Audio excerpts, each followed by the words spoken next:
What's happening? Those are threats. No. No, This is the sheep. you see a procession here. Order members, order. The two-thirds journey started in 2012. 11 years later, we are still at that journey. I took up office in 2018 and thought I would end that journey that year, but it did not end. Mr. Speaker, we come in peace as the women members of Parliament of this National Assembly. And we are the 44th tribe of this country.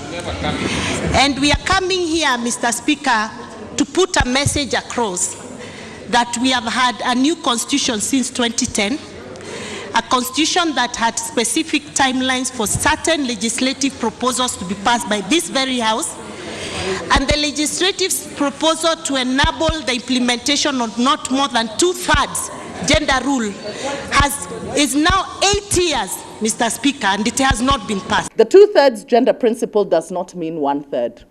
It means not more than two-thirds, okay? Today we talk about the role of the media in the actualization of the two-third gender principle in Kenya's governance framework. So I can say, right from 2012 to 2023, we have had 9 bills. They have not sailed through. And we are asking, requesting humbly that legislative proposal be considered and passed on this floor. We have come a long way as a nation, and this is a good time to take stock of the progress women have made in leadership and consider how we can build on it in the years to come. Every time I see this bill, I'm a bit emotional because when the members of Parliament were voting, I was in Parliament and I was surprised. Our members of Parliament all of a sudden suffered something I did not understand. I saw some of them going out to the toilet. I was shocked. We have made good progress and the best years lie ahead.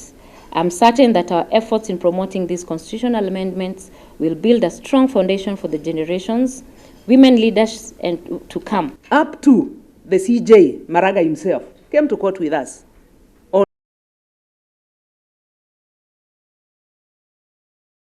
this matter of two-thirds. So we have had several petitions. As we speak, Parliament is unconstitutional. CJ Maraga's letter was very clear. But can you send the MPs home? Now, we are saying no because you're telling us that government must stop.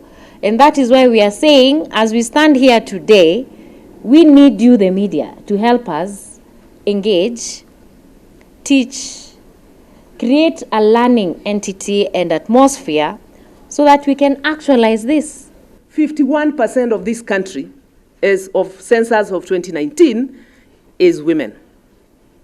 The women are more than men.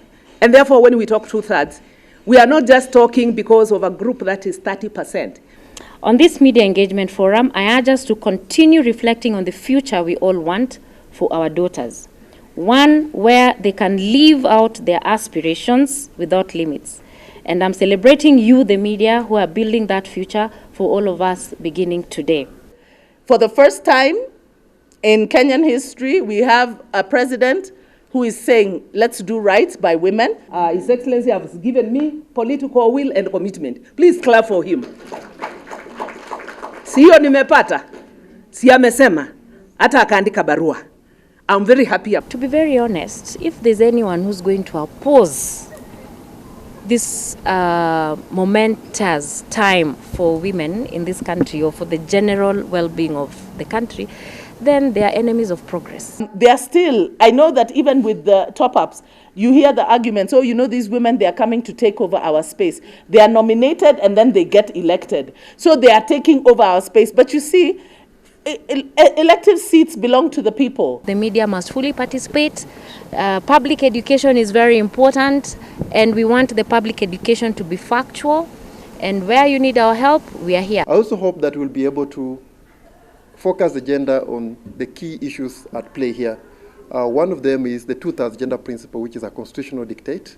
Do we have political consensus that is a question that you and I cannot answer. It has been a long journey. It is now ripe that we have these discussions.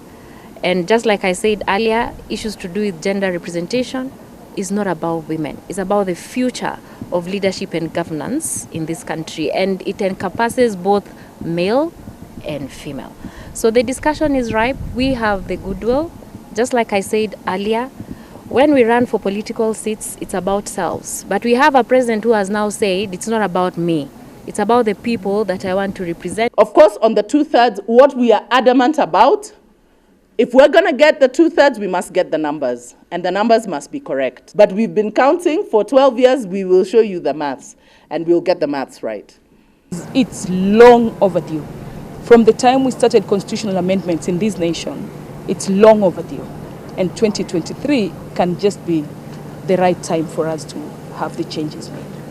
But our point also is that we must get the formula right this time round, that we must follow what the Constitution says and what the language that has been used in the various provisions within our Constitution. So we welcome the proposal by the that is coming from the Executive Office of the President around 2/3, and we encourage the media that you take this as a conversation around inclusion. Ukiangalia katika ile plan, ndio sababu tuko hapa tunachukua maoni yenu.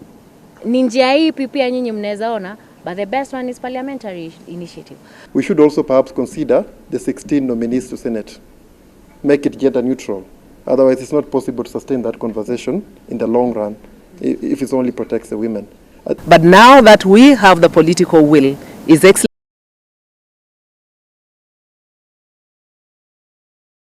the President has decided even to steer this particular issue, then we have the political will that we require.